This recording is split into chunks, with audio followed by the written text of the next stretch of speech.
یہ آخری عشرے میں آدمی جو ہے اللہ کی چوکھٹ پر ہی جا کر بیٹھ جائے، اپنے معمولات کو توڑے۔ اعتکاف کی روح یہ ہے کہ یہ جو ہمارے معمولات ہوتے ہیں، روٹین، یہ بھی غفلت پیدا کر دیتے ہیں۔ ایک عادت بن گئی، صبح اٹھتے یہ کرنا، پھر یہ کرنا، پھر دفتر جانا، پھر آنا، پھر یہ، اس کے اندر پھر وہ آدمی کوئی جاگتا ہی نہیں، ہوش میں آتا ہی نہیں۔ وہ گویا کہ ایک مدہوش سا ہے اور ایک وہ اپنا سائیکل چل رہا ہے خود بخود۔ اس سائیکل کو توڑو، جیسے 5 دفعہ وہ سائیکل توڑتے ہو نماز کے لیے۔ آؤ یہاں آؤ، آؤ سجدے میں گرے، لوح جبین تازہ کریں، یاد کرو اللہ کو دوبارہ، اپنا عہد استوار کرو دوبارہ، ایاک نعبد و ایاک نستعین۔ اسی طرح سال میں ذرا یہ 9-10 دن بھی ایک دفعہ توڑو اپنے روٹین کو، جاؤ وہاں ڈیرا لگا لو مسجد کے اندر اللہ کے در پر، سوائے جو ناگزیر ہوائج انسانیاں ہیں، پیشاب وغیرہ کے لیے جانا ہے باہر جاؤ، وضو کرو، پھر آ کے بیٹھ جاؤ۔ محض فرحت حاصل کرنے کے لیے نہانے کی اجازت بھی نہیں ہے۔ غسل واجب ہو گیا ہو تو نہاؤ، ورنہ پھر یہ کہ ہیلے بتاتے ہیں ہمارے علماء کہ وضو کی نیت سے جاؤ غسل کر کے آ جاؤ، اس لیے کہ معلوم ہے کہ آج آدمی کی جو عادت بن گئی ہوئی ہے روزانہ نہ نہائیں تو طبیعت پہ کسل رہتا ہے، لیکن اسی کو تو توڑنا ہے، اسی روٹین کو تو توڑنا ہے۔ اصل میں اجازت نہیں ہے، اصلاً اجازت نہیں ہے۔ آپ جو ہے جو بھی ناگزیر، ہاں اگر آپ کو فرض کیجئے کوئی ایسی شکل ہو گئی ہے، رات کو آخر سوئے تو ہے، سونے میں بدخوابی ہو گئی ہے، نہانا ہے تو جاؤ نہاؤ، ٹھیک ہے، غسل واجب ہے نہاؤ، اور یہ کہ پیشاب کی بہانے کی حاجت ہے جاؤ پوری کرو، وضو کرو، واپس آ جاؤ، چاہے یہاں سو، یہاں ذکر کرو، یاد کرو، جو کرو کرو یہاں پہ، لیکن اور اس میں بھی خاموشی۔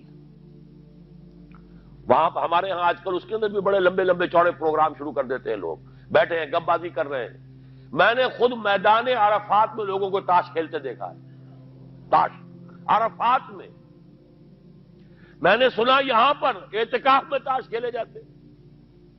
آپ بالکل نوجوان چھوکرے، فضیلت سنی اعتکاف کی، ویسے بھی گھر سے بھاگنے کو جی چاہتا ہی ہے، کچھ دنوں کے لیے نکلے اس گھر سے، مسجد میں آ کے بیٹھ گئے، وہاں پہ گپے بھی ہو رہی ہے، لطیفہ بازی بھی ہو رہی ہے، تاش بھی کھیلے جاتے، یہ اعتکاف ہو رہا ہے۔ یہ اتنی ہلکی شے نہیں ہے اعتکاف، یہ تو اس عبادت کا، رمضان میں جو روح بیدار ہوتی ہے یہ اس کا کلائمیکس ہے،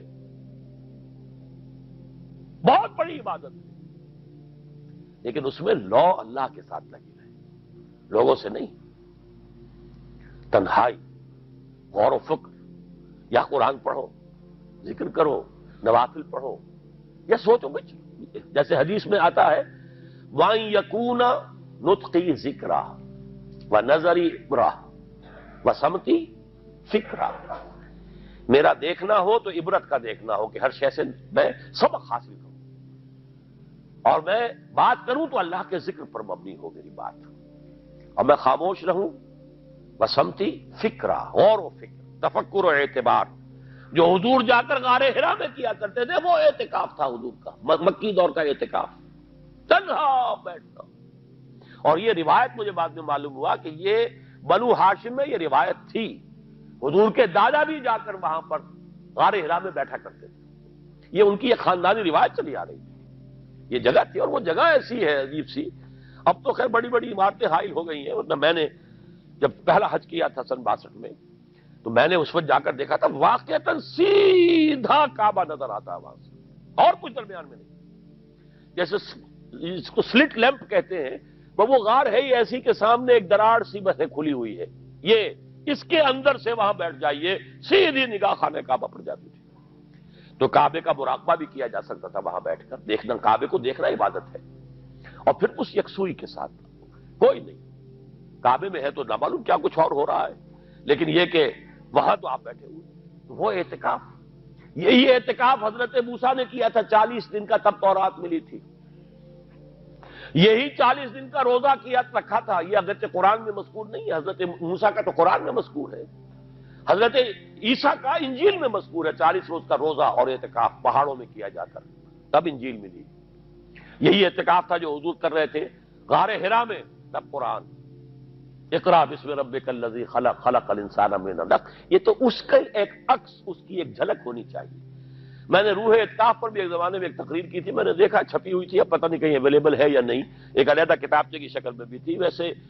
عظمت سیام و قیام رمضان مبارک پر بھی میرا کتابچہ ہے، عظمت صوم، جس میں کہ پھر میں نے یہ انسان کے 2 وجود، اس کے بارے میں بھی خاصی وضاحت کے ساتھ گفتگو کی ہے، وہ بھی میرا کتاب چاہے شاید باہر اس میں ہوں گے۔ تو فرمایا جب تم اعتکاف میں ہو تو ان کے ساتھ مباشرت نہیں کر سکتے۔ تلک حدود اللہ ہے، یہ اللہ کی حدود ہیں، فلا تقربوها، ان کے قریب مت جانا۔ قرآن مجید میں حدود اللہ کے لیے یا تو آتا ہے فلا تعتدوها،